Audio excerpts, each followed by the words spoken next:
This is the story of the worst night of my life, and the most shocking morning that followed it, and the secret I discovered inside a worn-out folder that made me question everything I thought I knew about the woman who raised me. And if you leave before the end, you're going to miss the part that changes everything. You're going to miss what was inside that folder, trust me. Stay. Let me set the scene for you. It's a Saturday evening in late October.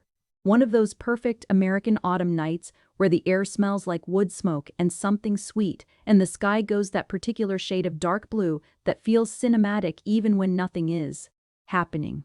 My aunt's house in the suburbs, the kind of neighborhood where the houses are close enough together that everybody knows everybody's business but polite enough that nobody ever admits it. String lights across the back porch. The smell of slow-roasted meat coming through the screen door. Cars lining both sides of the street. Kids running in the yard. Somebody's playlist mixing old R&B with something country. It looked like a painting of a perfect family evening. It was anything but. Now, before I tell you what happened at that dinner table, I need to give you the backstory. Because if I just tell you what she said, you'll think, okay, that's rough, and you'll move on. But if I tell you who she was, who I was, what we were to each other across 26 years of complicated, combustible, suffocating love, then when I tell you what she said, you're going to feel it the same way I felt it. In your stomach, like the floor dropped out. My mother is the kind of woman who could silence a room without raising her voice.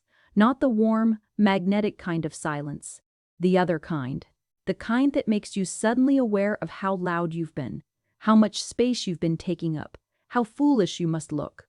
She has this look. And if you grew up with a mother like mine, you know exactly the look I'm talking about, where she doesn't even need to say a word. She just tilts her chin slightly and narrows her eyes a fraction, and suddenly you are 8 years old again, regardless of how old you actually are. She grew up in a household where love was transactional. You earned warmth. You performed well enough to receive softness. Tenderness wasn't given freely. It was dispensed as a reward for excellence and withheld as punishment for falling short. And she had inherited that philosophy completely and unconsciously and passed it down to me like a family heirloom nobody asked for. Growing up under her roof was like growing up under a constant audit. Every report card examined for its weakest grade. Every achievement acknowledged with the immediate question of what came next. Every dream I ever shared was met with the same response. Not cruelty exactly, something more surgical than that. A kind of precise, clinical skepticism that made you feel like your excitement had been weighed and found irrational. She never screamed. She never needed to. She had perfected the art of diminishment delivered at a conversational volume. And I loved her. That's the part that made it so complicated and so exhausting and so impossible to simply walk away from. I loved her the way you love a fire that keeps burning you. You know exactly what it's going to do. You've seen it do it 100 times. And you still reach toward it because it's warm and it's yours. And some part of you keeps believing that this time will be different. By my mid-20s, I had done something remarkable. And I say that not with arrogance, but because it's relevant to everything that follows. I had come from nothing. Not dramatic Hollywood nothing, but real American nothing. The kind of nothing where you work 3 jobs and eat the same 4 meals on rotation, and your social life is whatever podcast you can listen to while you drive between shifts. The kind of nothing where you teach yourself everything because you can't afford anyone to teach you. Finance, marketing, business development, how contracts work, how equity works, how to walk into a room of people who have more than you and not let them see that you know they know it. I had built a company. By 26, it was generating real revenue, serving real clients, employing real people whose paychecks depended on decisions I made. I had gone from that mattress on the floor of a 1-bedroom apartment to something I would not have dared put into words 5 years earlier because I was too superstitious about it, too afraid the dream would dissolve if I spoke it out loud. And here's the detail that is going to matter enormously in about 10 minutes. I had kept most of this from my mother, not out of secrecy, not out of shame, but out of self-preservation.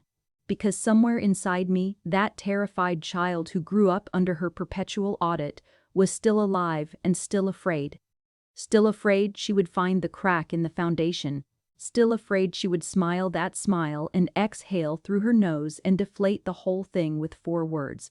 So I let her think I was doing fine, just okay. Fine was safe.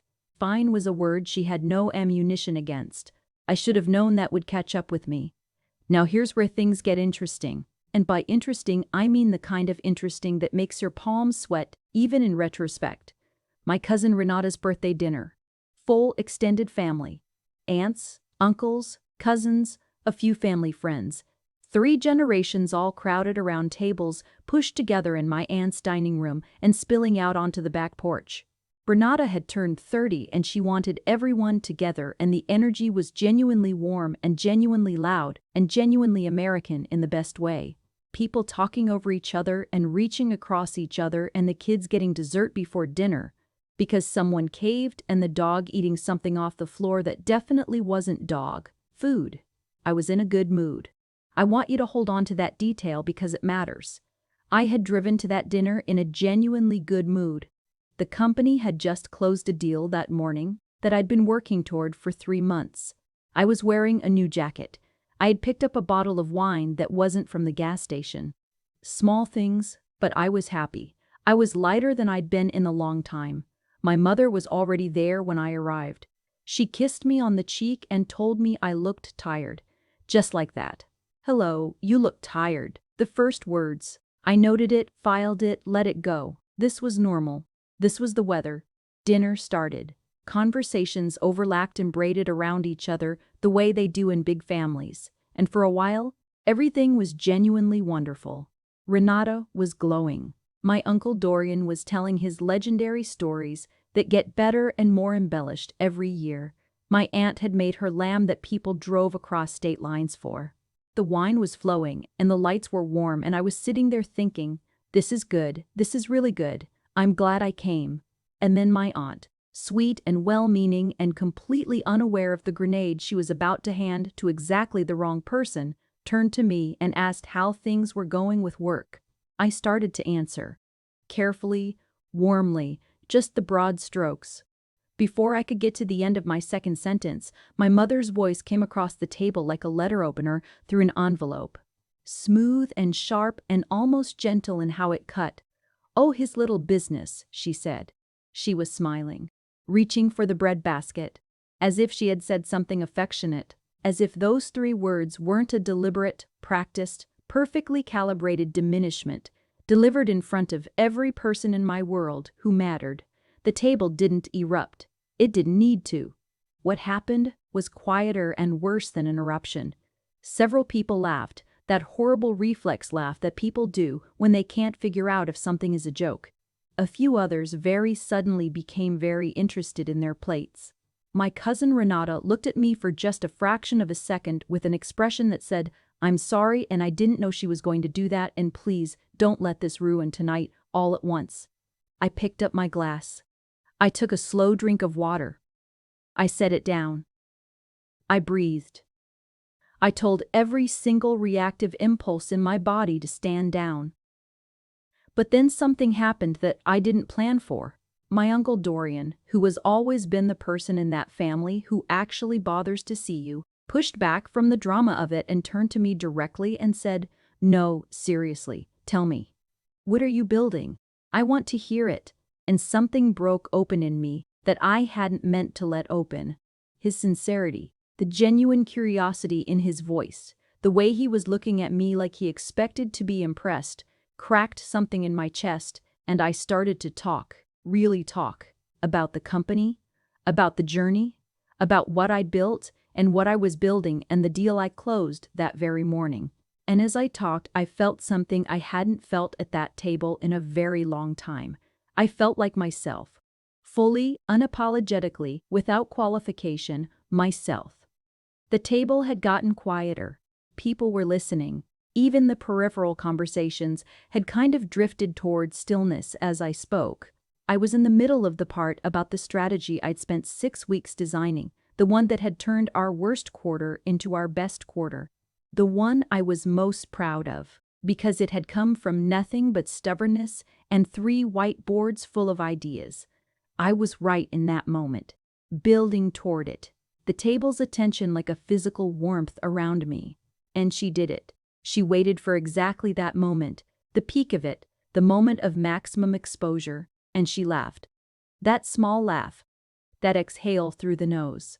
And then she looked around the table with an expression of fond, condescending amusement and said 6 words that I feel in my body to this day. You always did love to exaggerate. And she reached for the wine bottle. I need you to understand what those 6 words did to that room, because it wasn't just the words. It was the delivery, the timing, the casualness of it, like swatting a fly. It was the implication embedded in them, the suggestion to everyone at the table that what they'd just been listening to with interest and respect, with theater, was inflation, was a son performing for an audience while his mother, who knew him best, sat back and saw through it. It was the repositioning of her as the authority on my reality. And it worked. That's the sickest part. It worked. I watched it work in real time. I watched the warmth at that table cool by several degrees. I watched people recalibrate.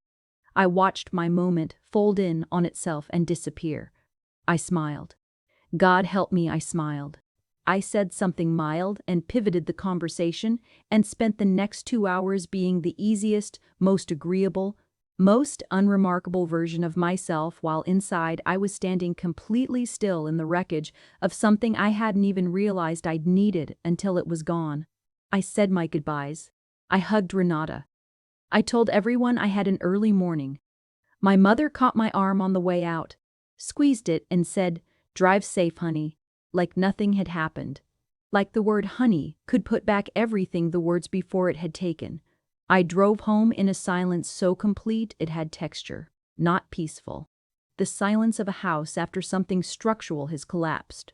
You standing in the rubble and everything is still, and the dust is settling, and you're realizing that the wall you thought would never fall actually fell. I sat in my car outside my apartment building for 22 minutes. I know because I looked at the clock when I parked, and I looked at it again when I finally got out.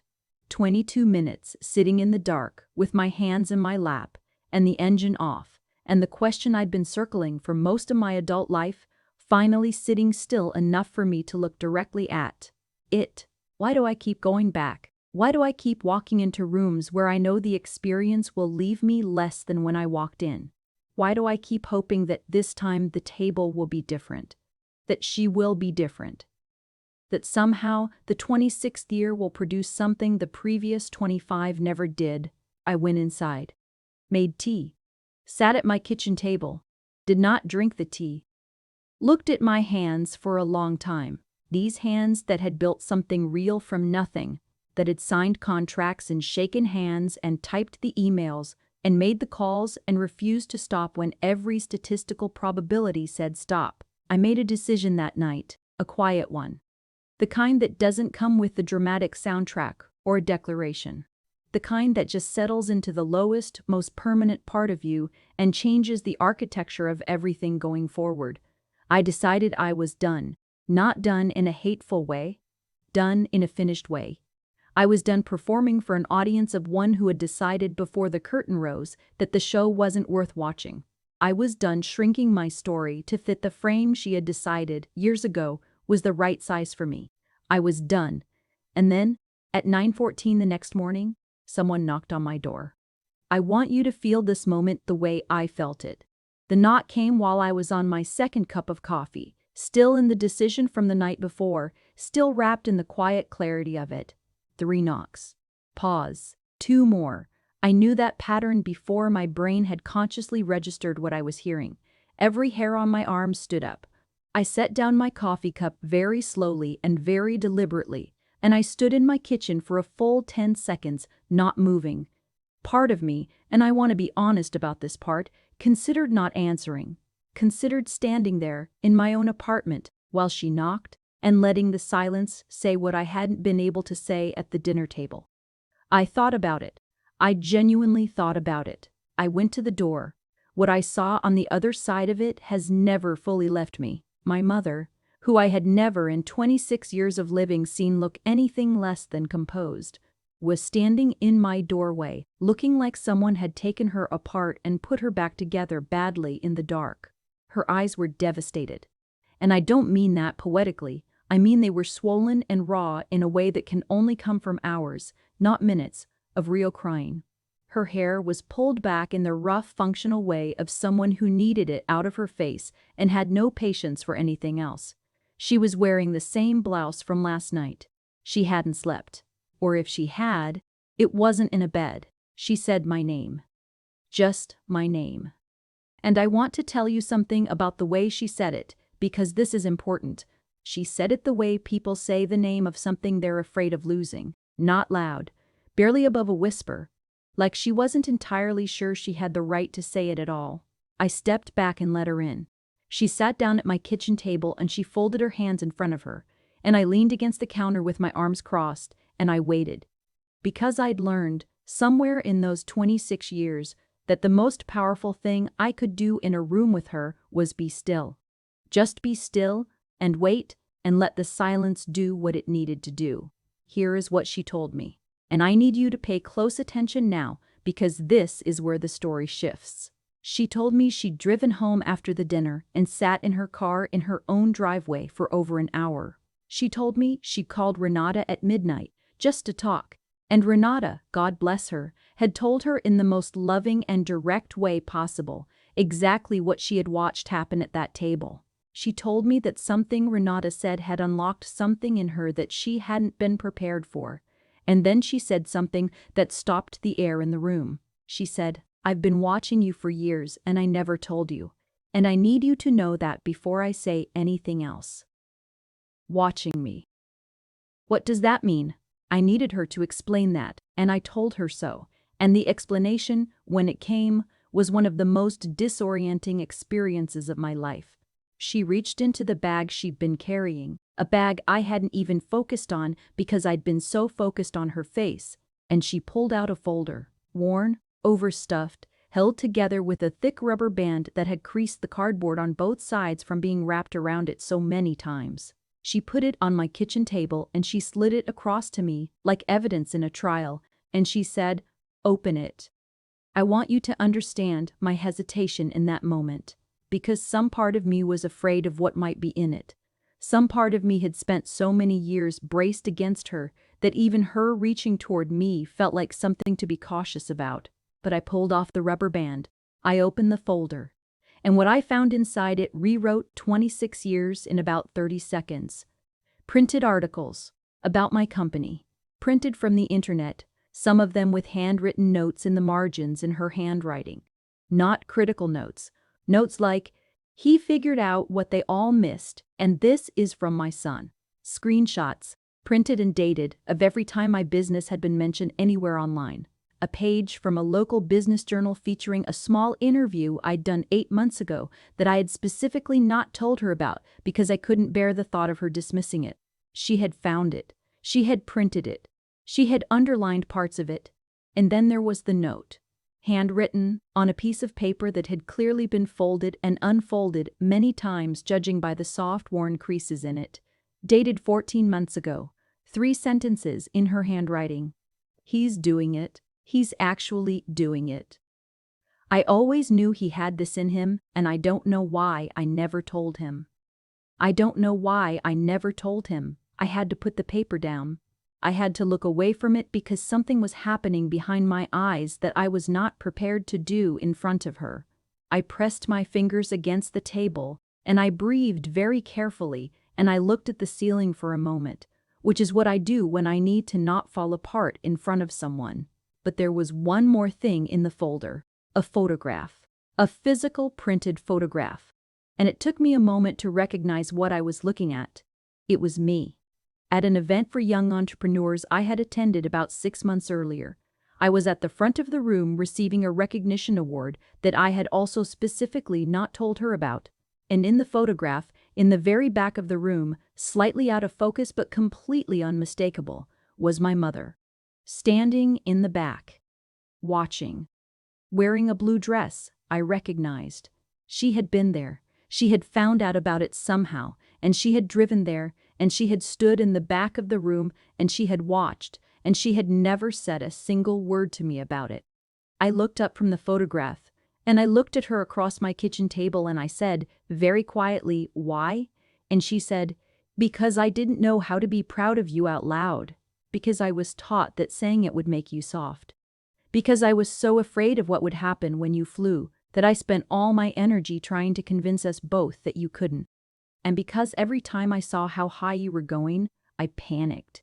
Because I didn't know how to follow you there. Because you were exceeding everything I had, everything I understood, and I didn't know how to love something I couldn't contain." The room was completely silent. "And last night," she said, and her voice broke here, actually broke. "Last night was the first time I saw your face after I did it. You always used to hide it so fast. But last night there was a second, just 1 second, before you put the smile on, and I saw what I'd actually done to you. And I have been sick about it every moment since." She had finally, after 26 years, seen what she'd been doing. Not because someone told her, not because I'd confronted her, because she had seen my face for one unguarded second, and it had told her everything. And now she needed help. Real help. Practical, urgent, serious help. I'm going to tell you this plainly because it's part of the story and it matters. My mother was in financial trouble that she'd hidden from everyone. The same pride that kept her composed and armored and above vulnerability at every dinner table had also kept her completely silent, while a situation that could have been resolved quietly became crisis that could not. 3 months behind on her mortgage, a number on a letter that was bigger than anything she'd ever faced alone. She had made a list of everyone she could call. She had gone through the entire list, and she had ended up at my door. Not because the list was exhausted, because I was the one she wanted. Because I was the one she had always, in her most honest and most hidden self, most wanted to need. I want to tell you what I did, and I want to tell you why. Because I think it's the most important part of this entire story. I helped her. Without hesitation, without conditions, without leveraging the night before, without making her earn it. I helped her because she was my mother, and she was scared, and she had brought me a folder full of secret midnight pride and a photograph of herself standing in the back of her room watching me become something, and that had reached past every wall I'd ever built and touched something I couldn't in good conscience ignore. We sat at my kitchen table until late afternoon. Paper and calculators and cups of tea, we actually finished this time. And something happened in those hours that I think we had both wanted for years, without knowing how to want it out loud. We just talked. Not about the history, not about the wound, not about the long list of moments that had brought us to this kitchen on this Sunday morning. We talked like two people who had, against considerable odds, found their way to genuine curiosity about each other. She asked me questions about my business that were real questions. Informed questions. Questions from someone who had done her homework, and I answered them honestly and completely, without editing, without protecting myself, without waiting for the other shoe. And she listened. She listened with her whole face, in a way I wasn't sure she was capable of, and which made me realize how hungry I had been, my whole life, for exactly this. I'm not going to stand here and tell you that one morning erased everything. That would be an insult to both of us and to you. Healing doesn't work like a light switch. It works like a season changing, so gradually you almost don't notice until one day you look up and everything is different. We are works in progress, she and I.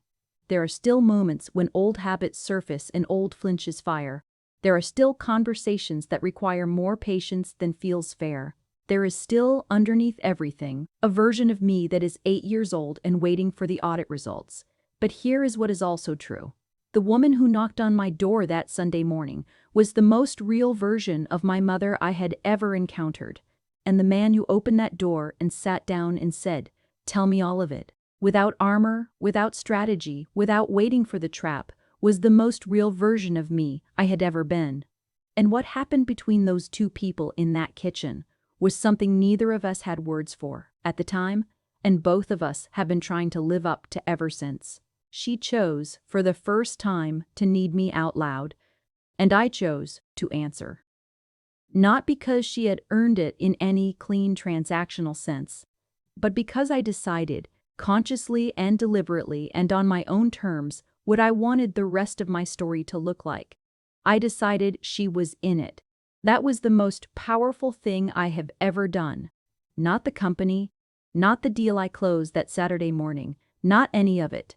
The most powerful thing I ever did was open a door I had every reason to keep shut and sit down across from someone who had hurt me deeply and consistently, and choose to be curious about her instead of closed to her. Because here's what I know now that I didn't know then. The people who diminish you loudest are often the ones who fear you most.